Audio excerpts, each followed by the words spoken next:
जय हिंद जय भारत मेरे प्यारे दोस्तों। मैं उम्मीद करता हूं कि आप सभी अच्छे होंगे। सभी को मेरा प्यार भरा नमस्कार। इस वीडियो में आज हम डिस्कस करेंगे नागरिकता के बारे में, जिसको सिटीजनशिप भी इंग्लिश में बोला जाता है। नागरिकता का जो चैप्टर हमारे भारतीय संविधान में दिया गया है वो भाग 2 में दिया गया है। अगर इससे संबंधित हम अनुच्छेदों की बात करें तो अनुच्छेद 5 से लेकर 11 तक जितने भी अनुच्छेद हैं वो सभी नागरिकता के बारे में हमें जानकारी देते हैं। सभी को जो हम वन बाय वन करके डिटेल से जानेंगे। नागरिकता से संबंधित आपको मैं 2 पार्ट प्रोवाइड कराऊंगा, यानी इसकी 2 वीडियो आपको प्रोवाइड कराऊंगा, ठीक है। और दोनों वीडियो आप जो है अच्छे से स्टडी करना। पहली वीडियो आप देख ही रहे हो और इससे जो है नेक्स्ट वीडियो भी आपको जो है वो प्रोवाइड कराई जाएगी। पहले आप इसको देख लीजिए। अगर हम सबसे पहले जाने कि आखिरकार किन लोगों को जो है नागरिक कहा जाएगा, यानी जैसे नागरिकता का जब ये टॉपिक है तो हमें ये मालूम होना चाहिए कि किन व्यक्ति को जो है नागरिक कहा जाता है, यानी किन को नागरिकता मिली हुई होती है। जैसे अगर मैं अपने भारत देश की बात करूं तो हमारे भारत देश में जो व्यक्ति रह रहे हैं तो वो सभी हमारे भारत देश के नागरिक नहीं हैं। आप सभी जानते हैं कुछ हमारे भारत देश में ऐसे भी व्यक्ति हैं जो विदेशों से घूमने के पर्पज़ से या काम के पर्पज़ से आए हुए हैं। वे हमारे भारत देश के नागरिक नहीं कहे जाएंगे। उनको ऐसे कितने अधिकार नहीं मिले हुए होते हैं जो हमारे भारत देश के नागरिकों को मिले हुए होते हैं। वो कौन से अधिकार हैं जो हमारे भारत देश के नागरिकों को मिले हुए हैं और विदेशी व्यक्तियों को नहीं मिले हुए, ठीक है। और हमारे भारत देश के किन लोगों को नागरिक कहा जाएगा, तो आप सीधा सीधा ये समझ लीजिए कि जिन व्यक्तियों को भारत सरकार द्वारा वोट डालने का अधिकार मिला हुआ है या फिर इलेक्शन लड़ने का अधिकार मिला हुआ है और उनसे जन्मे बच्चे, वो सभी हमारे भारत देश के नागरिक कहे जाएंगे। और जो हमारे भारत देश के नागरिक हैं ये, यानी जिनको वोट डालने का अधिकार है और इलेक्शन लड़ने का भी अधिकार है और उनसे जन्मे जो बच्चे हैं, तो वो जो है हमारे देश के जो उच्च पद हैं या जो आपके छोटे पद भी हैं या बड़े पद भी हैं, किसी भी पद पर जो है उस पद की जो योग्यता दी गई है उसको जो है पार कर कर, यानी उसको पास कर कर जो है उस पद को ग्रहण कर सकते हैं। जैसे हमारे भारत देश के जो नागरिक हैं, कोई भी हमारे भारत देश का जो नागरिक है वो जो है राष्ट्रपति के पद पर भी जो पहुंच सकता है, प्रधानमंत्री के पद पर भी वो पहुंच सकता है, राज्यपाल के पद को भी ग्रहण कर सकता है, ठीक है। और किसी भी मंत्री के जो पद होते हैं, ठीक है, एमएलए विधायक वगैरह जितने भी आपके मंत्री होते हैं उन मंत्रियों के पदों को भी जो ग्रहण कर सकता है, ठीक है। वो आपके जो है विधानमंडल में जो बैठते हैं मंत्री, वो पद हों या आपके जो संसद में जो मंत्री बैठते हैं वो मंत्री हों, ठीक है। तो इस तरीके के किसी भी पद को ग्रहण कर सकता है जो उसकी योग्यता दी गई है, उस योग्यता को जो है पास कर कर और एग्ज़ाम देकर जो है कोई भी परीक्षा दे सकता है। अगर उस परीक्षा में जो योग्यताएं दी गई हैं, जो एलिजिबिलिटी दी गई हैं, उन पर अगर वो खरा उतरता है, ठीक है, और उस एग्ज़ाम को वो क्रॉस कर लेता है तो उस एग्ज़ाम, ठीक है, उस एग्ज़ाम के लिए जो उसने परीक्षा दी है उसे पास कर लिया तो उस पद को भी वो ग्रहण कर सकता है। वो आईएएस का पद हो या आईपीएस का हो या कोई भी जो और बड़ा पद हो उसको भी वो प्राप्त कर सकता है। तो ये सभी हमारे भारत देश के नागरिकों को ये अधिकार मिले हुए होते हैं जो विदेशी व्यक्ति को नहीं मिले हुए होते। कोई भी विदेशी व्यक्ति हमारे भारत देश में जो है वो राष्ट्रपति नहीं बन सकता, प्रधानमंत्री नहीं बन सकता, ठीक है, राज्यपाल नहीं बन सकता और मंत्रियों के पद ग्रहण नहीं कर सकता, आईएएस आईपीएस के जो है पद वो नहीं ले सकता। और हमारे देश की जो अदालतें हैं, जो स्टेटों की जो अदालतें हैं, जो हाई कोर्ट है, उनके जो जज होते हैं वो जज नहीं बन सकता, यानी उन पदों को नहीं ले सकता। और हमारे देश की जो सबसे बड़ी अदालत है यानी सुप्रीम कोर्ट का जज जो विदेशी व्यक्तियों को नहीं बनाया जा सकता, उनको वो अधिकार नहीं मिले हुए हैं।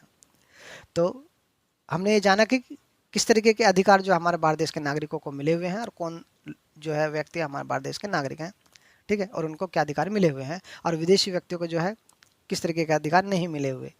और विदेशी व्यक्तियों को किस तरीके के अधिकार मिले हुए होते हैं, उनको केवल उनकी सुरक्षा के तौर पर, जैसे कि वो हमारे भारत देश में अगर घूमने के पर्पज़ से आए तो वो स्वतंत्र रूप से घूम सकें, उन्हें कोई ऐसे ही परेशान ना करे खामोखा, ठीक है, उन्हें कोई चोट ना पहुँचाए, ठीक है। तो इस तरीके के कुछ उनको अधिकार मिले हुए होते हैं। पुलिस उनको जो है प्रोटेक्ट करती है, अगर कोई उनको छेड़ता है, परेशान करता है, ठीक है, बिना वजह, तो पुलिस जो है उस जो जिस व्यक्ति ने उनको जो परेशान किया है उस व्यक्ति के जो है खिलाफ कार्रवाई करेगी और उसको जो गिरफ्तार करेगी, ठीक है।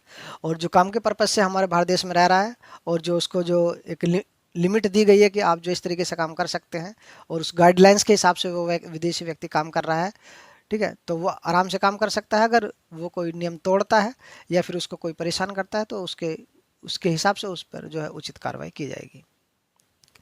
तो यहाँ तक हमने जाना कि किन व्यक्तियों को जो है विदेश यानी जो हमारे किन व्यक्तियों को जो है नागरिक कहा जाता है और किन व्यक्तियों को जो है विदेशी बोला जाता है और उनको किस तरीके के अधिकार मिले हुए होते हैं विदेशी व्यक्तियों को और हमारे देश के नागरिकों को। अब आइए जानते हैं इससे संबंधित जो आर्टिकल है आपका, जो सबसे पहला आर्टिकल है, आर्टिकल यानी 5 यानी अनुच्छेद 5, वो क्या कहता है। तो आर्टिकल जो 5 है यानी अनुच्छेद जो 5 है वो साफ साफ कहता है कि इसमें 3 तरीके की बात की गई है कि जब हमारा भारत देश में जो है 26 जनवरी 1950 को संविधान लागू हुआ था तो तब तय किया गया था भारतीय संविधान के निर्माताओं द्वारा कि जो हमारे भारत देश में नागरिक रह रहे हैं तो उनको जो है किन किन लोगों को जो है नागरिक, हमारे भारत देश के नागरिक यानी कहा जाएगा। क्योंकि हमारे भारत देश में जो है उस वक्त तक जो है जब हमारे भारत देश में संविधान लागू हुआ था तो उस वक्त जो है कुछ विदेशी व्यक्ति भी हमारे भारत देश में रह रहे थे। तो किन विदेशी व्यक्तियों को या जो है किन जो हमारे भारत देश में जो काफ़ी टाइम से रह रहे थे, किन जो है लोगों को जो हमारे भारत देश के नागरिक बोला जाएगा, वो अनुच्छेद 5 में जो है जानकारी दी गई। इसमें 3 बातें बताई गई अनुच्छेद 5 में। इसमें पहली बात बताई गई कि हमारे भारत देश में जन्मा व्यक्ति यानी जिसका जन्म हमारे भारत देश में हुआ है वो हमारे भारत देश का नागरिक माना जाएगा। पहली बात तो ये, ठीक। और दूसरी बात ये, अगर उसके माता पिता का जन्म अगर हमारे भारत देश में हुआ है तो वो भी हमारे भारत देश का नागरिक होगा। 2 बातें मैंने आपको बताई हैं, या तो उसका जन्म भारत देश में हुआ हो 26 जनवरी 1950 की बात कर रहा हूँ, जब 26 जनवरी 1950 को हमारा भारत देश आज़ाद हुआ था ना उस वक्त की, तो उस वक्त ये कहा गया था अगर कोई व्यक्ति भारत देश में जन्मा है तो भारत देश का नागरिक है। यदि उसके माता पिता भारत देश के हैं तो भी वो भी भारत देश का नागरिक है। तो 2 तरीके के आदमी जो है भारत देश के नागरिक वो कहे गए। और तीसरी बात ये बताई गई कि यदि कोई व्यक्ति 1950 से पहले 5 साल से अगर हमारे भारत देश में रह रहा है यानी जिस वक्त हमारा भारत देश में संविधान लागू हुआ था उससे अगर ठीक 50 साल 5 साल पहले से अगर कोई हमारे भारत देश में रह रहा है तो वो भी हमारे भारत देश का नागरिक होगा।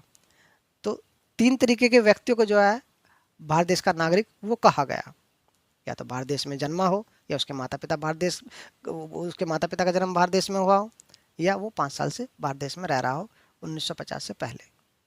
अब आइए जानते हैं अनुच्छेद 6 के बारे में। अनुच्छेद 6 में कहा गया अगर कोई व्यक्ति पाकिस्तान से भारत आया है उसको भी जो है भारत देश का नागरिक माना जाएगा। इसमें एक परमिट डेट तय कर दी गई 19 जुलाई 1948 यानी ये जो हमारा भारत देश आज़ाद हुआ था उसके बाद की ये डेट है 19 जुलाई 1948। अगर इससे पहले कोई व्यक्ति हमारे भारत देश में आ गया 19 जुलाई 1948 से पहले तो भारत देश का नागरिक है ही, ये तय कर दिया गया। लेकिन 19 जुलाई 1948 के बाद जब हम भारत देश आज़ाद हो गया तो 15 अगस्त 1947 को हमारा भारत देश आज़ाद हुआ था, ठीक। उसके बाद में अगर कोई हमारे भारत देश में व्यक्ति आया है 19 जुलाई 1948 तक तो भी वो भारत देश का नागरिक है, ठीक है। और 19 जुलाई 1948 के बाद अगर कोई हमारे भारत देश में व्यक्ति आता है तो उसे एक परमिट फॉर्म भरना होगा, ठीक है। और वो परमिट फॉर्म भरने के बाद में 6 महीने बाद भारत सरकार उसको भारतीय नागरिकता यानी भारत की नागरिकता वो दे देगी, वो भारत का नागरिक कहा जाएगा। तो ये बात जो है आर्टिकल 6 में बताई गई। आर्टिकल 7 में भी जो है उस वक्त की स्थिति को देखते हुए जब हम भारत देश आज़ाद हुआ था उस वक्त की स्थिति को देखते हुए एक बात और ऐड की गई अनुच्छेद जो आपके 7 में। अनुच्छेद 7 में कहा गया कि यदि कोई व्यक्ति हिंदुस्तान से पाकिस्तान चला गया और किसी कारणवश कोई भी प्रॉब्लम वहाँ पर उसको फेस आई या किसी भी कारण से जो है वो फिर पाकिस्तान से वापस हिंदुस्तान में आ गया तो वो भी भारत का नागरिक बना दिया जाएगा। उसके लिए तय किया गया कि 1 मार्च 1947 यानी 15 अगस्त 1947 को हमारा भारत देश आज़ाद हुआ था अगस्त को, ठीक है। इसमें जो है कहा गया 1 मार्च 1947 के बाद भारत से पाकिस्तान गए किंतु फिर वापस भारत आ गए, उनको रजिस्ट्रेशन फॉर्म भरने के बाद 6 महीने बाद भारत के नागरिक यानी उनको बना दिया जाएगा, ये बात बोली गई। यानी इसमें साफ साफ कहा गया 1 मार्च 1947 के बाद अगर भारत से पाकिस्तान कोई व्यक्ति चला गया लेकिन किंतु वो किसी कारणवश फिर वापस जो हिंदुस्तान में आ गया तो उसको रजिस्ट्रेशन फॉर्म वो भरे और उसको 6 महीने बाद जो है भारत की नागरिकता दे दी जाएगी। ये आर्टिकल 7 में बोला गया। और आर्टिकल अगर हम 8 की बात करें तो आर्टिकल 8 में कहा गया भारत के बाहर जन्मा बच्चा भारत का नागरिक होगा यदि उसके माता पिता भारत के नागरिक हैं तो। उनका जन्म हमारे भारत देश में हुआ था व्यक्ति का, लेकिन उस वक्त वो विदेशों में थे, विदेशों में जो है हमारे देश को आज़ाद कराने के लिए संघर्ष कर रहे थे। तो उनसे जन्मा बच्चा भी विदेश में बेशक जन्मा सही, उनसे अगर कोई बच्चा जन्मा है विदेश में तो वो बच्चा भी भारतीय नागरिक होगा। इस आर्टिकल 8 में ये साफ साफ बात बताई गई। और आर्टिकल 9 में यानी अनुच्छेद 9 में कहा गया यदि कोई व्यक्ति विदेश की नागरिकता अपनी इच्छा से ले लेता है, ग्रहण कर लेता है, तो उसकी हमारे भारत देश की नागरिकता उसकी जो है वो खत्म हो जाएगी। और आर्टिकल 10 में कहा गया यदि आपकी नागरिकता जब तक बनी रहेगी, यानी आर्टिकल जो 10 है यानी अनुच्छेद जो 10 है, इसमें साफ साफ कहा गया कि आपकी नागरिकता जब तक बनी रहेगी जब तक आप कोई अन्यथा कार्य नहीं करते, यानी कोई देश विरोधी कार्य नहीं करते, तब तक आपकी नागरिकता कोई भी व्यक्ति नहीं छीन सकता। ठीक है, भारत सरकार भी नहीं छीन सकती। जब आप कोई देश विरोधी काम करोगे, कोई गलत काम कर दोगे जिससे कि लगेगा हाँ देश को कि ये वाकई जो है देश के लिए खतरा है, देश विरोधी कार्य कर रहा है, तभी आपकी नागरिकता छीनी जा सकती है, वरना नहीं। ठीक है। और अनुच्छेद 11 में कहा गया कि नागरिकता पर जो कानून है वो केवल जो है संसद का जो गृह मंत्रालय है यानी होम मिनिस्ट्री जो है वही बना सकती है। और इस पर जो पहला जो कानून है नागरिकता पर यानी सिटीजनशिप पर, वो आपका 1955 में बना। ठीक है।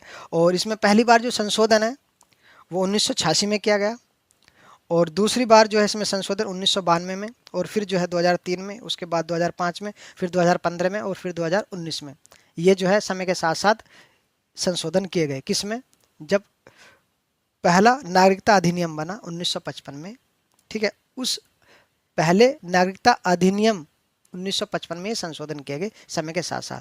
पहला 1986, फिर उसके बाद में 1992, फिर 2003, 2005, 2015, फिर 2019 जो एनआरसी वगैरह आया। ठीक। और इसमें जो पहला ये नागरिकता से संबंधित जो आपका जो अधिनियम आया 1955 में, इसमें कहा गया कि 5 आधारों पर, 5 तरीके से आप जो है नागरिकता वो ग्रहण कर सकते हैं, यानी आप जो है नागरिकता ले सकते हैं। 5 आधार बताए। पहला जन्म के आधार पर, दूसरा वंश के आधार पर, तीसरा पंजीकरण द्वारा, और जो है चौथा देशीयकरण द्वारा, और पांचवा जो है राज्य क्षेत्र में विलय से प्राप्त नागरिकता, यानी भारत देश के नागरिक आप बन सकते हो इन 5 आधारों में से अगर कोई सा भी आधार आपके पास है तो। ये नेक्स्ट वीडियो में मैं आपको बताऊंगा इनके बारे में 1 बाय 1 करके कि ये 5 आधारों से किस तरीके से आपको नागरिकता मिल सकती है।